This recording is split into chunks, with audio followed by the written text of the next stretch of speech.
الحمد لله نحمده ونستعينه ونستغفره ونؤمن به ونتوكل عليه ونعوذ بالله من شرور أنفسنا ومن سيئات أعمالنا من يهده الله فلا مضل له ومن يضلله فلا هادي له ونشهد أن لا إله إلا الله وحده لا شريك له ونشهد أن سيدنا وسندنا وحبيبنا ونبينا مولانا محمدا عبده ورسوله أرسله بالحق بشيرا ونذيرا وداعيا إلى الله بإذنه وسراجا منيرا وصلى الله على النبي وآله وأصحابه وبارك وسلم تسليما كثيرا كثيرا أما بعد فقد قال الله تبارك وتعالى في القرآن المجيد والفرقان الحميد أعوذ بالله من الشيطان الرجيم بسم الله الرحمن الرحيم وإن يمسسك الله بضر فلا كاشف له إلا هو وإن يردك بخير فلا راد لفضله وقال النبي صلى الله عليه وسلم اعلم أن الأمة لو اجتمعت على أن ينفعوك بشيء لم ينفعوك إلا بشيء قد كتب الله لك ولو اجتمعوا على أن يضروك بشيء لم يضروك إلا بشيء قد كتب الله عليك رفعت الأقلام وجفت الصحف أو كما قال عليه الصلاة والسلام آمنت بالله صدق الله مولانا العظيم وصدق رسوله النبي الكريم ونحن على ذلك من الشاهدين والشاكرين والحمد لله رب العالمين.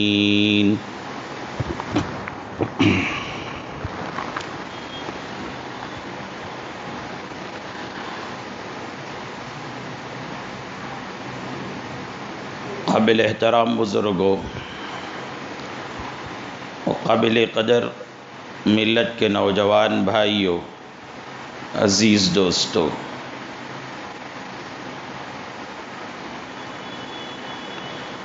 شریعت کے دو جز ہیں. ایک جز عقائد ہے اور دوسرا جز اعمال ہیں.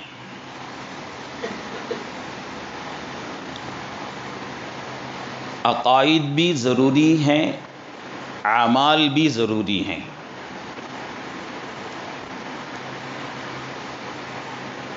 اگر کسی شخص کے عقائد بھی 100% صحیح ہیں اور اعمال بھی 100% صحیح ہیں تو یہ نور علی نور ہے،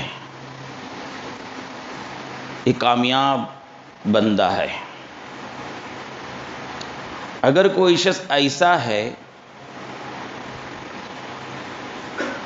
جس کے عقائد تو 100% صحیح ہے، اعمال میں کوتاہی ہے،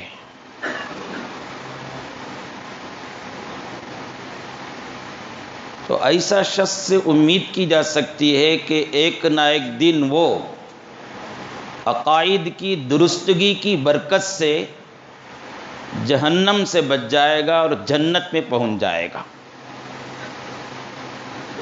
اس کے برخلاف کسی کے عقائد درست ہیں، کسی کے اعمال درست ہیں، نماز بھی ہے، روزہ بھی ہے، زکوٰۃ بھی ہے، حج بھی ہے، خیرات بھی ہیں، والدین کی خدمت بھی ہے، اور بھی بہت سے اعمال اس کے نامہ اعمال میں ہیں، لیکن عقیدے میں درستگی نہیں ہے، عقیدے میں خرابی ہے،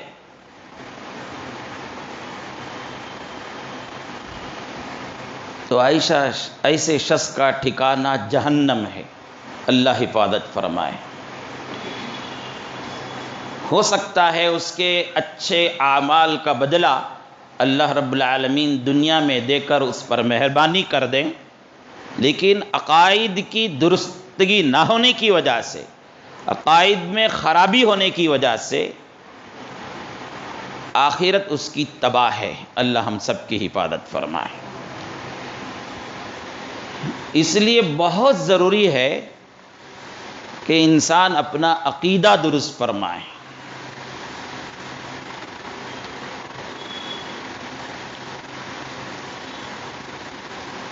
عقیدہ یہ ہو کہ اللہ ایک ہیں، اس کے سوا کوئی معبود نہیں ہے، عبادت اور بندگی کے وہی لائق ہے،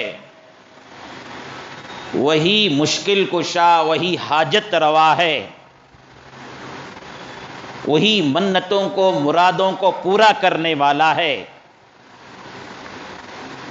اسی کا سجدہ جائز ہے، اسی کے گھر کا طواف جائز ہے، اس کے علاوہ کسی نبی کسی ولی کے مزار کا طواف جائز نہیں ہے، اس کے علاوہ کسی کے لیے سجدہ جائز نہیں ہے، اور یہ عقیدہ بھی مضبوط ہو، ہر نفع اور نقصان کا مالک صرف اور صرف اللہ رب العالمین ہے۔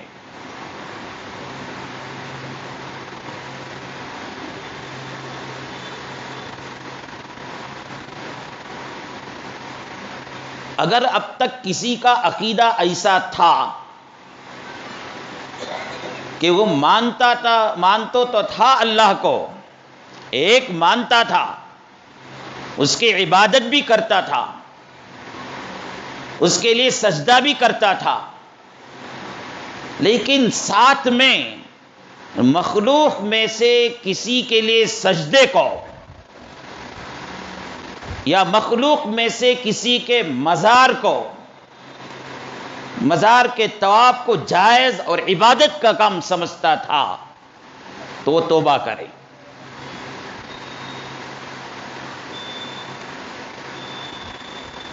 یہ عقیدہ رکھتا تھا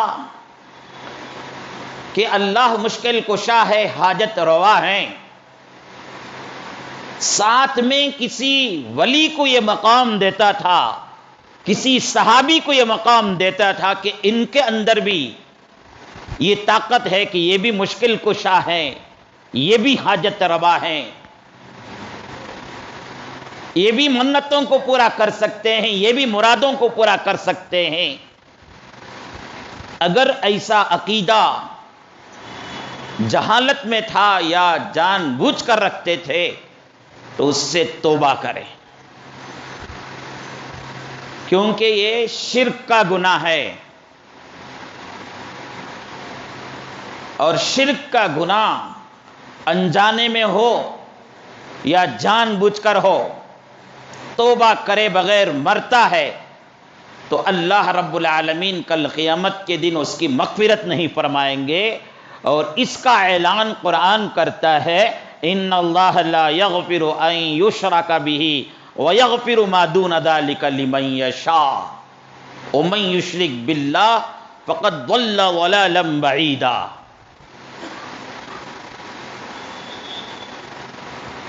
اس لیے اب تک جہالت کی وجہ سے ہو گیا ایسا، یا خاندان والوں کو دیکھتا تھا، باپ دادا کو دیکھتا تھا، آبا اجداد کو دیکھتا تھا. اس وجہ سے ہم بھی محبت میں آ کر، عقیدت میں آ کر کسی کو مشکل کشا سمجھنے لگے تھے، کسی کو حاجت روا سمجھنے لگے تھے، کسی کے مزاروں میں سجدہ کر دیا کرتے تھے، کسی کے لیے سجدہ کر دیا کرتے تھے. تو ان سب چیزوں سے آج ابھی توبہ کریں.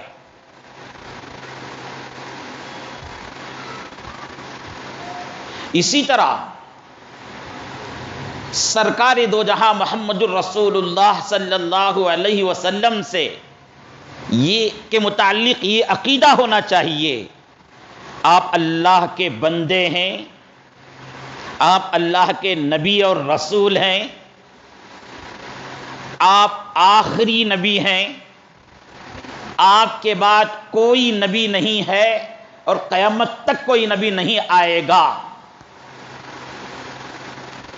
اگر کوئی نبوت کا دعویٰ کرتا ہے، نبی ہونے کا دعویٰ کرتا ہے، تو اسے جھوٹا جانیں،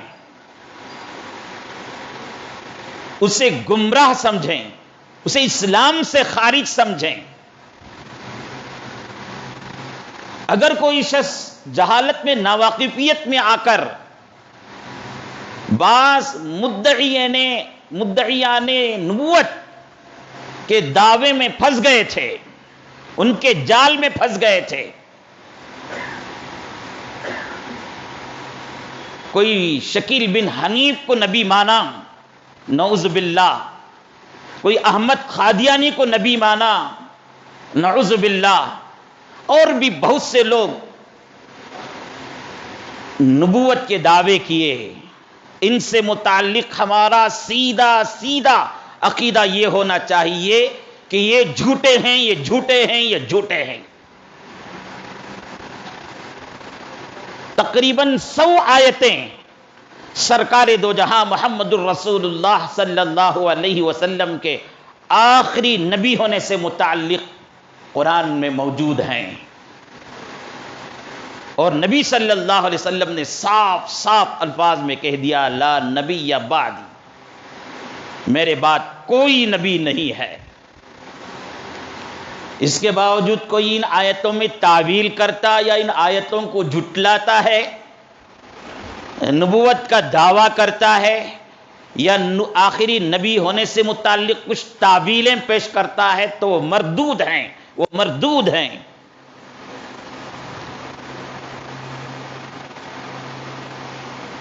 اگر کوئی شخص محمد الرسول اللہ صلی اللہ علیہ وسلم کے نبی ماننے کے ساتھ کسی اور کو بھی بعد میں نبی مانتا ہے،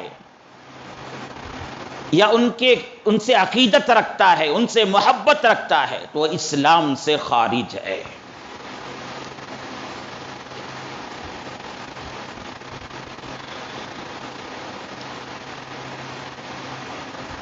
یہ عقیدہ پختہ رکھیں کہ میرے اور آپ کے آقا محمد الرسول اللہ صلی اللہ علیہ وسلم آخری نبی ہیں، نبوت کا سلسلہ آپ پر مکمل ہو گیا. تو بہرحال میں عرض کر رہا تھا، شریعت کے 2 جز ہیں. پہلا جز عقیدہ ہے، اس کی درستگی ضروری ہے. اگر اس میں ذرہ برابر بھی خرابی ہے تو اس کے نماز، اس کے روزے، اس کے حج، اس کے صدقات، اس کے خیرات، اس کے دوسرے اچھے اور صالح اعمال، ہو سکتا ہے اس سے دنیا میں کچھ پیدا ہو جائیں، اس کی قبر میں اور آخرت میں اس کے لیے کچھ کام آنے والے نہیں ہیں، اس کا ٹھکانہ جہنم ہو جائے گا، ذرہ برابر بھی اگر خرابی ہو. ہم میں سے بہت سے ایسے ہیں الحمدللہ پختہ ایمان رکھتے ہیں، جہالت میں بہت سی چیزیں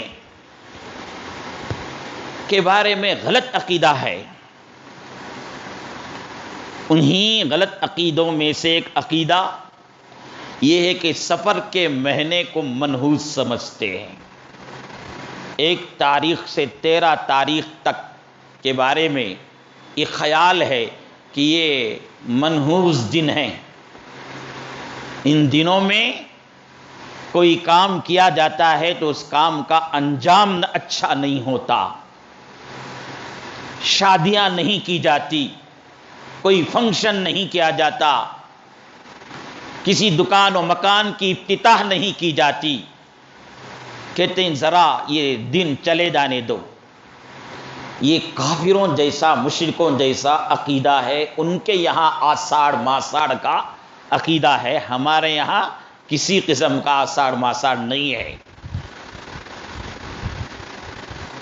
ہمارے یہاں کو تو یہ سبق دیا گیا، ہر دن، ہر گھڑی، ہر ہفتہ، ہر مہینہ، ہر جگہ برکت والی، خیر والی ہوتی ہے. آدمی اپنے گناہوں کی نحوست سے اسے منحوس بنا لیتا ہے. گناہوں کی نحوست سے اس گھڑی کو منحوس بنا لیتا ہے، ورنہ اللہ نے سب کو بھی بابرکت ہی، خیر والا ہی بنایا ہے. سرکار دو جہاں محمد الرسول اللہ صلی اللہ علیہ وسلم نے بڑی تاکید کے ساتھ سفر کے مہینے کا تذکرہ فرمایا حدیث کی کتابوں میں. لا عدو ولا طیرۃ ولا حامۃ ولا سفر. زمانے جاہلیت میں بھی سفر کے مہینے کو منحوس سمجھا جاتا تھا. سرکار دو جہاں محمد الرسول اللہ صلی اللہ علیہ وسلم نے سفر کے مہینے کے ساتھ ساتھ اور کچھ جس کے بارے میں عقیدہ غلط رکھتے تھے اس کی بھی تردید فرمائی. لا عدوہ، اپنے ذات سے کسی بیماری کو ایک دوسرے کو لگنے کی طاقت نہیں ہے جب تک کہ رب کی اجازت نہیں ہوتی. ولا طیرۃ، بدفعلی کی کوئی حیثیت نہیں ہے. بدفعلی کیا ہے؟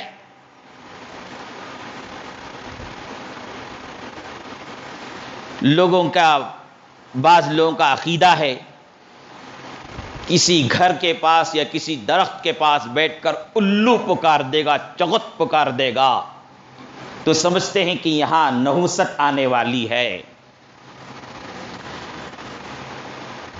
یا کسی کے گھر کے اندر کوا گھس گیا تو سمجھتے ہیں کہ یہاں نحوست آنے والی ہے اس گھر میں. اور بہت سے لوگ صبح میں اٹھ کر بیوہ کا چہرہ نہیں دیکھتے، خیال ہے کہ بیوہ کا چہرہ دیکھ لیں گے تو پورا دن نحوست میں گزرے گا. نکاحوں کے موقع پر دلہنوں کو تاکید کی جاتی ہے، فلاں عورت بیوہ ہے، اس کا سایہ تمہارے اوپر پڑنے سے بچائے رکھو. راستے میں گزر رہے تھے، کار میں گزر رہے ہیں، گاڑی میں گزر رہے ہیں یا چل کر جا رہے ہیں، راستے سے بلی گزر گئی، راستے سے سامنے سے بلی گزر گئی تو فوراً رک جاتے ہیں کہ راستہ بلی نے کاٹ دیا ہے، اب کچھ نہ کچھ ہوگا، کچھ نحوست لپیٹ لے گی، اس لیے واپس گھر کو چلو، بعد میں کر لیں گے. اللہ اکبر. کاموں کو بگاڑنے کی طاقت بھی، کاموں کو بنانے کی طاقت بھی صرف اور صرف اللہ رب العالمین کی ہے. ارے مسلمان کو تو اس کے پیدا ہونے کے بعد اس کے مسجد کے مکتب میں سکھا دیا گیا آمنت باللہ وملائکتہ وکتبہ ورسلہ والیوم الآخر والقدر خیرہ وشرہ من اللہ تعالی والبعث بعد الموت. ہر اچھی اور بری تقدیر من جانب اللہ، اللہ رب العالمین کی طرف سے ہے. اور قرآن نے صاف صاف اعلان کر دیا وَإِن يَمْسَسْكَ اللَّهُ بِضُرٍّ فَلَا كَاشِفَ لَهُ. اگر خدا رب العزت کسی ملک کے بارے میں یا کسی قوم کے بارے میں یا کسی خاندان کے بارے میں یا کسی جماعت کے بارے میں یا کسی فرد کے بارے میں یہ طے کر لیں اسے نقصان پہنچانا ہے، طے کر لیں، فلا کاشف لہ، دنیا کی کوئی طاقت اسے اس نقصان سے بچا نہیں سکتی ہے۔ وَإِن يُرِدْكَ بِخَيْرٍ فَلَا رَادَّ لِفَضْلِهِ، اگر اللہ تعالیٰ فیصلہ کر لیں کسی قوم کے بارے میں، کسی خاندان، کسی فرد کے بارے میں، کسی مرد اور عورت کے بارے میں، کسی بڑے اور چھوٹے کے بارے میں کہ اسے نفع پہنچانا ہے، اسے فائدہ پہنچانا ہے، دنیا کی کوئی طاقت اسے نفع پہنچانے سے، نفع حاصل کرنے سے روک نہیں سکتی۔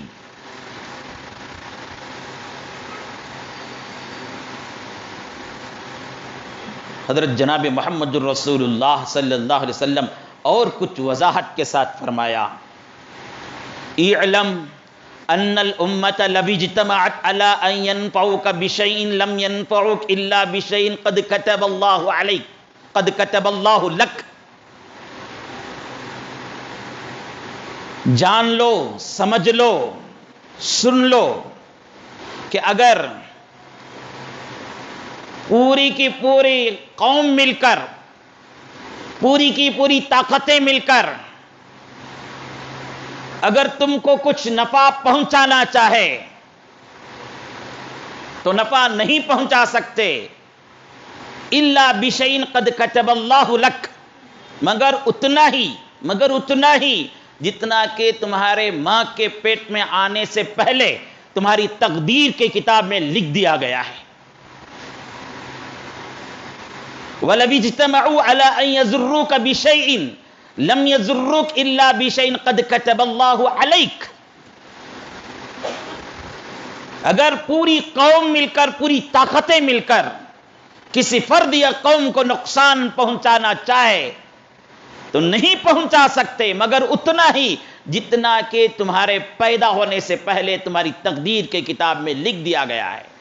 رفعت الاقلام، اب تو قلم تقدیر کا اٹھا دیا گیا ہے، وجفت الصحف، اب تو تقدیر کی کتاب بند کر دی گئی ہے، اب کسی قسم کی تبدیلی ممکن نہیں ہے، جو کچھ ہوگا وہ سب کا سب پہلے سے طے شدہ ہے، وہ ہو کر رہے گا۔ البتہ دو چیزوں سے لکھی ہوئی تقدیر میں تبدیلی ہو سکتی ہے،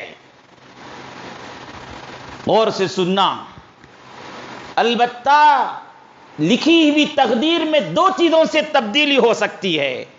سرکار دو جہاں محمد الرسول اللہ صلی اللہ علیہ وسلم نے فرمایا، ترمذی شریف کی روایت ہے، لا يرد القضاء الا الدعاء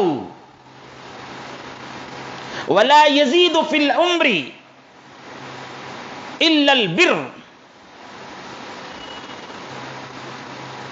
تقدیر جو لکھا ہوا ہے، لکھی ہوئی ہے، اس میں تبدیلی نہیں ہو سکتی سوائے دعاؤں کے، دعا کے ذریعہ لکھی ہوئی تقدیر میں تبدیلی ہو سکتی ہے۔ فرض کرو لکھ دیا گیا تھا تمہارے مقدر میں اس سفر میں حادثے کا، اللہ حفاظت فرمائے، لکھ دیا گیا تھا تمہارے بیٹے کی تقدیر میں اسے جوانی میں موت آنا ہے، فرض کرو لکھ دیا گیا تھا یہ دکان کی جو افتتاح ہو رہی ہے، یہ دکان جو کھولا جا رہا ہے، مقدر میں لکھ دیا گیا تھا اس سے نقصان ہونا ہے، فرض کرو لکھ دیا گیا تھا یہ جو نکاح ہو رہا ہے، یہ جو شادی ہو رہی ہے، یہ شادی بربادی سے بدلے گی، فرض کرو لکھ دیا گیا تھا 2 دن 3 دن کے بعد تمہارے اوپر بیماری کا حملہ ہونے والا ہے، لکھ دیا گیا تھا، لیکن اللہ کے رسول فرماتے ہیں، محمد الرسول اللہ فرماتے ہیں، اگر بندہ یہ چاہتا ہے اس لکھی ہوئی موت سے بچنا ہے، اگر بندہ چاہتا ہے اس لکھے ہوئے نقصان سے بچنا ہے، اگر وہ چاہتا ہے لکھے ہوئے بیماری سے بچنا ہے، تو اللہ کی بارگاہ میں دعائیں مانگو، دعائیں مانگو، کثرت سے دعاؤں کی وجہ سے تقدیر میں تبدیلی ہو جاتی ہے. ایک تو دعا ہے. ہمارا حال تو یہ کہ دعاؤں کا نظام ہی ہمارے پاس نہیں ہے. بڑی مشکل سے فرض نمازوں کے بعد امام جو دعا مانگ لیے اس میں جو آمین کہہ دیا وہ بھی بے توجہی سے، اس میں بھی ذرا لمبی دعا ہو گئی تو ہاتھ چھوڑ کر خاموش بیٹھ گئے. توجہ نہیں، بیزارگی کا اظہار، شکایت، دعا لمبی ہو جاتی ہے. میرے عزیز و بزرگوں، دعا ایک ایسی چیز ہے. سرکار دو جہاں محمد رسول اللہ صلی اللہ علیہ وسلم نے ارشاد فرمایا، بگڑے ہوئے کاموں کو اگر تم بنانا چاہتے ہو تو اللہ کی بارگاہ میں فرض نمازوں کے بعد دعا مانگو، تہجد میں اٹھ کر دعا مانگو، افطاری کے وقت میں دعا مانگو، طواف کرتے ہوئے دعا مانگو، مطاف میں دعا مانگو، نمازوں کے بعد دعا مانگو. خصوصاً ماں باپ اپنی اولاد کے مستقبل کے لیے، ان کے تعلیم کے لیے، ان کی تربیت کے لیے دعا مانگو. باپ اپنے بیٹے کے لیے دعا مانگتا ہے، ماں اپنی اولاد کے لیے دعا مانگتی ہے، اللہ اس کے ہاتھ کو خالی نہیں کرتے. شکوے ہوتے ہیں ہم کو، بچے بگڑ گئے، قوم کے نوجوان بگڑ گئے، خراب ہو گئے، کتنی زبان اتنا کہتے ہیں. کیا کبھی ہم نے اپنے بچوں کے تعلیم و تربیت کے لیے، ان کے مستقبل کے لیے، ان کی دنیا کے لیے، ان کی آخرت کے لیے، محلے کے نوجوانوں کے لیے، محلے کے بگڑے ہوئے بچوں کے لیے کبھی ہم نے دعا کیا ہے؟ دعاؤں کا نظام بناؤ.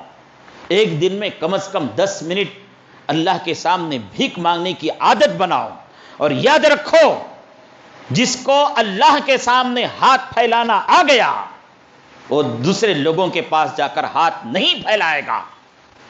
جسے اللہ کے سامنے بھیک مانگنے کی توفیق ہو گئی وہ مالداروں، عہدیداروں کے دروازے پر جا کر بھیک نہیں مانگے گا. ہم نے اللہ کے دروازے کو چھوڑ دیا، اللہ کے سامنے ہاتھ پھیلانا چھوڑ دیا تو ہم یہ کافر، مشرک یا گنہگار، نافرمانوں کے عاجز ہو کر رہ گئے. دعاؤں کا نظام بناؤ.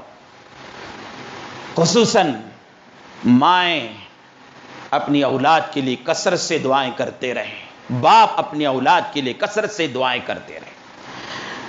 بہت سے لوگ بیمار ہو جانے کے بعد دعا کرتے ہیں، یا اللہ بیماری سے شفا عطا فرما، بیماری سے شفا عطا فرما. اچھی بات ہے، مانگنا چاہیے بیماری سے شفا بھی، لیکن عقل مندی یہ ہے کہ بیمار ہونے سے پہلے صحت کے زمانے میں صحت کو باقی رکھنے کی دعا کر لیں. عقل مندی یہ ہے کہ بیمار ہونے سے پہلے بیماری سے پناہ مانگ لیں.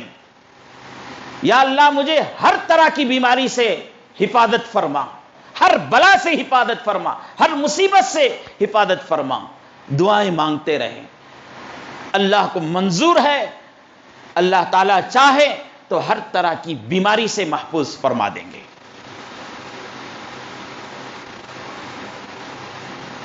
آگے رسول اللہ صلی اللہ علیہ وسلم نے فرمایا، وَلَا يَزِيدُ فِي الْعُمْرِ إِلَّا الْبِرُّ. عمر میں بھی زیادتی نہیں ہوتی ہے، لکھے ہوئے وقت میں موت آ جاتی ہے، مگر سرکار دو جہاں رسول اللہ صلی اللہ علیہ وسلم نے فرمایا الا البر، مگر بھلائی. اسی کی تشریح دوسری حدیث میں ہے، من احب ان یبسط له فی رزقه وینسأ له فی اسره فلیسم رحمہ. بخاری شریف کی روایت ہے، رسول اللہ صلی اللہ علیہ وسلم نے بر کی تشریح فرمائی کہ اگر کوئی بندہ یہ چاہتا ہے مقدر میں لکھے ہوئے رزق سے زیادہ اس کے رزق میں کشادگی ہو، اس کے رزق میں برکت ہو، اس کی کمائی میں برکت ہو، اس کی عمر میں اضافہ ہو، اس کی عمر میں زیادتی ہو، اس کی عمر میں برکت ہو، فَلْيَسِمْ رَحِمَهُ، رسول اللہ صلی اللہ علیہ وسلم نے اسے ہدایت دی کہ وہ اپنے رشتہ داروں کے ساتھ اچھا سلوک کرے، رشتہ داروں کے ساتھ اچھا سلوک کریں، چاہے رشتہ دار صاحب استطاعت مالدار آدمی ہو، چاہے رشتہ دار عہدیدار ہو، چاہے رشتہ دار غریب ہو، مسکین ہو، ضرورت مند ہو، حاجت مند ہو، اس کے ساتھ اچھا سلوک کریں۔ اچھا سلوک کریں کا مطلب کیا ہے؟ وہ کبھی آپ کے پاس آتا ہے، آپ کے گھر میں مہمان بنتا ہے، تو یہ نہ دیکھیں اس سے ہم کو کیا پیدا ہونے والا ہے۔ مالدار مہمان ہے تو اس کے ساتھ اچھا سلوک، مالدار رشتہ دار ہے تو اس کے ساتھ اچھا سلوک، کیونکہ ہم جائیں گے تو یہ بھی ہمارے ساتھ اچھا سلوک کریں گے، ضرورت کے موقع پر کام آئیں گے۔ وہ رہنا بھی نہیں چاہتے ہیں تو اور 2 دن ٹھہرنے کی درخواست بار بار، وہ آنا بھی نہیں چاہتے ہیں تو ان کو بار بار بلاوا۔ اس کے برخلاف ذرا کم حیثیت والا معمولی آدمی، معمولی رشتہ دار، جس کے پاس زیادہ پیسہ نہیں، جس کے پاس عہدے نہیں، جس کے پاس مقام نہیں، وہ اگر ہمارے گھروں کو آنا چاہتا ہے تو ہمارا نظام ایسا ہے کہ ہم ترتیب ایسی بناتے ہیں کہ وہ کسی طریقے سے ہمارے گھر ہی کو نہ آئے۔ اگر آ بھی جائے تو اس کے ساتھ سلوک اکرام کا نہیں ہوتا، عظمت کا نہیں ہوتا۔ ہمارے دماغ میں یہ بھرا ہوا ہے کہ اسے اچھا کھلا کر، اسے اچھا پلا کر ہونے کا کیا ہے؟ یہ تو ہمارے اوپر، زمین کے اوپر بوجھ بنا ہوا ہے۔ کون زمین کے اوپر بوجھ ہے، کون زمین کے اوپر بوجھ نہیں ہے، یہ رب العالمین جاننے والے ہیں۔ اللہ کے نبی نے یہ ہدایت دی، فَلْيَسِمْ رَحِمَهُ، رشتہ داروں کے ساتھ اچھا سلوک کرو، انشاءاللہ عمر میں بھی برکت ہوگی، انشاءاللہ مال و دولت میں بھی برکت ہوگی۔ تو بہرحال میں نے شروع میں عرض کیا تھا، عقیدے کی درستگی سخت ضرورت ہے۔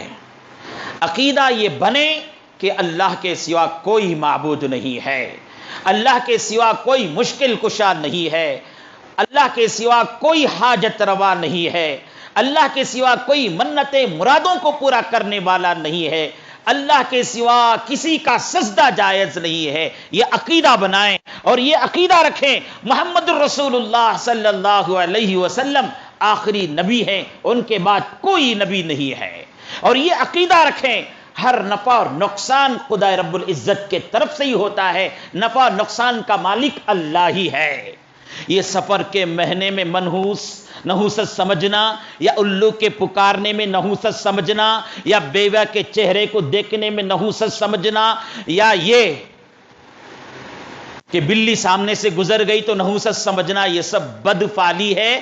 بدفعلی کے بارے میں سرکار دو جہاں رسول اللہ صلی اللہ علیہ وسلم صاف صاف الفاظ میں کہہ دیا، الطیرۃ شرکن، الطیرۃ شرکن، الطیرۃ شرکن، قالہ ثلاثا، 3 مرتبہ رسول اللہ صلی اللہ علیہ وسلم نے فرمایا بدفعلی لینا، یعنی یہ ایسا کام کرنے سے نحوست ہو جائے گی، ویسا کام کرنے سے ہمارا کام ہو کر نہیں ہوگا، ہم ایسا کرنے سے ہم کو بلا لپٹ جائے گی۔ یہ ایسا عقیدہ رکھنا بدفعلی ہے، بدفعلی ہے، جس کے بارے میں رسول اللہ صلی اللہ علیہ وسلم نے فرمایا یہ شرک ہے اور شرک ہے، اور شرک کے بارے میں قرآن نے کہہ دیا ان اللہ لا یغفر ان یشرک بہ ویغفر ما دون ذلک لمن یشاء، اللہ شرک کے گناہ کو معاف نہیں کریں گے۔ اس لیے عقیدہ رکھیں، جو کچھ ہونے کا ہے وہ اللہ کے طرف سے ہوگا، جو کچھ نفع ہوگا وہ اللہ کے طرف سے، جو کچھ نقصان ہوگا وہ اللہ کے طرف سے۔ نقصان آ گیا، بیماری آ گئی، پریشانی آ گئی، مصیبت آ گئی، تکلیف آ گئی، تو اللہ کی بارگاہ میں دعا مانگ کر، اللہ کے سامنے گڑ گڑا کر ہی اس مصیبت اور تکلیف مصیبت کو دور کیا جا سکتا ہے۔ دنیا کی طاقتیں کوئی اس کو دور نہیں کر سکتے۔ دعا فرمائیے اللہ تعالی ہم سب کو عمل کی توفیق نصیب فرمائے۔ آپ تمام حضرات کے سامنے